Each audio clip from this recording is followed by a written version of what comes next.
So on that, I'm going to open it up and allow our officials to start. I guess Ms. Lindsay Guire, you'll start with part one, please. Mr. Chair, point of order. Lindsay, point of order. please. Mr. Ms. Chair, Guire. you have an obligation to recognize. Ms. Guire will start with opening remarks. Mr. Chair, you have an obligation. Please do not crosstalk. You're hurting the interpreters, Mr. Chair.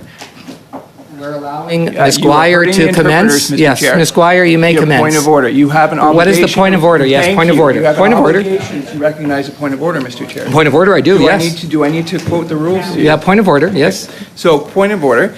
With respect to the motion that was passed earlier in this committee, it was noted that within the next meeting following the beginning of the pre-study, we would have Chrystia Freeland, the Minister of Finance. Could you please confirm that Ms. Freeland will be here for the next meeting? Well, we don't have our PS here. I would look to the PS, but we will look to check on that for you. This guy's garage. Like and subscribe. Starting with MP Lawrence, please. Thank you. And Mr. Chair, I just wanted to confirm, pursuant to my earlier point of order, that we have not received notice as to which date the Minister of Finance will be appearing in front of our committee. Yeah, so MP Lawrence, I did get some clarification. So as the programming motion clearly reads, that the officials appear within the first week of the pre-study and Minister of Finance to appear the following meeting for not less than 2 hours. So that is what is in the motion. That's what's in the motion. Would anyone from the government be able to confirm that the next sitting week that the Minister of Finance will be sitting? Okay. Okay, I would bring the following, I would give notice, not bring, I should say, give notice of the following motion. Out of respect, I'm not going to bring the motion today, but I am going to give notice out of respect to our witnesses, who we do greatly appreciate you being here. And the motion will read as following. The committee not continue any further study of Bill C-59 until we receive confirmation of the date and time of the Minister's Finance appearance for not less than 2 hours. We have received from a number of stakeholders, not the least of them are the Electricity Canada, about the potential impact of these restrictions. One, on their ability to expand and invest the electrical grid, which will be incredibly important if we are to fight climate change. And secondly, that it will produce greater and higher costs for consumers in a time when many Canadians are currently experiencing energy poverty. Could you please address that, and to what extent have you studied the cost on the end user and on the economy? Yes, I mean, I can say that we've consulted extensively with stakeholders in order to understand the implications of the legislation on specific stakeholders.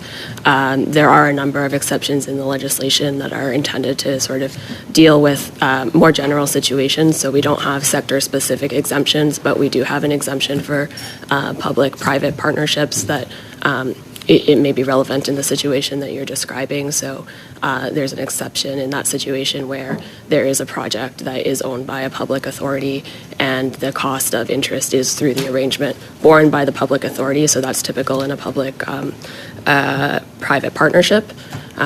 So yeah, that's something that was done in response to stakeholder comments.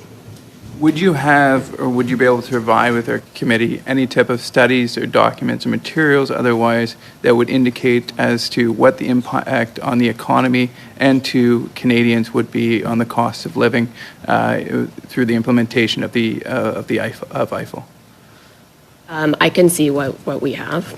Okay, I appreciate that. The next area I'm going to talk about is the digital service tax. The initial plan was to go this with the rest of the countries as a multilateral approach.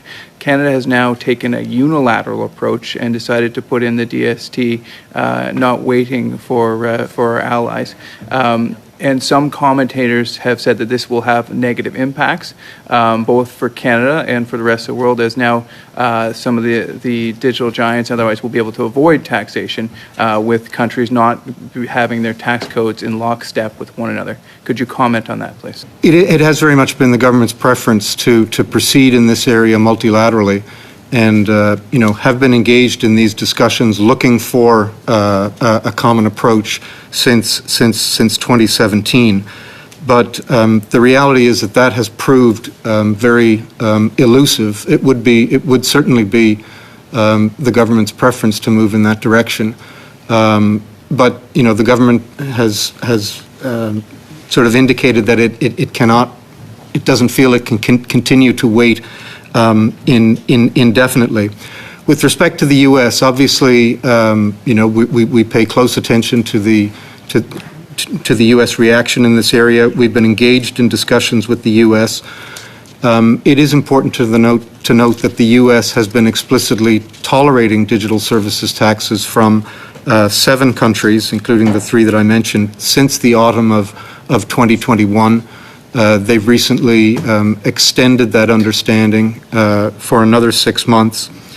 And the Deputy Prime Minister has noted that Canada has been engaged in discussion with the U.S. with a view to finding a common understanding. Just a note to MP Blakey, we got some news yesterday from MP Blakey. I know that you've made a decision you won't be with us after the end of March, but we and I know you're going to be with us still for 1 week that we have when we come back in March, but we just want to thank you. I want to thank you for all the collaboration, for the contributions that you've made on the many studies here at this committee, and for the last 3.5 years that you've sat here with us. So we thank you very much for that work, and the floor is now yours. Thank you very much, Mr. Chair. I appreciate that. I only have so much time, in more ways than one, Mr. Chair, which is why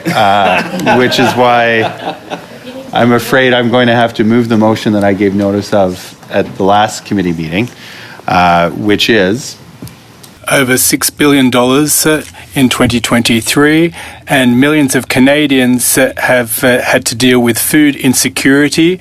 Over the course of the year, the Standing Committee on Finance is calling on the government to take immediate action by implementing a tax on excessive profits of grocery store chains that would put money back in the pockets of Canadians in the form of an HST rebate, and establish a national food program for schools, and that this motion be the subject of a report by the House. Interrupt you there because the bells are going. So yep, and just on it, guys. So Stephen, a term official. Okay, that he has moved that much. So are members okay to continue with UC? No, members are not okay to continue. No, but yeah. So the Conservatives don't want to. Cannot continue. So with the bells going, there's a 30-minute bells. Okay, so on that, members, I see the time. We're not going to have any more time, so we are adjourned.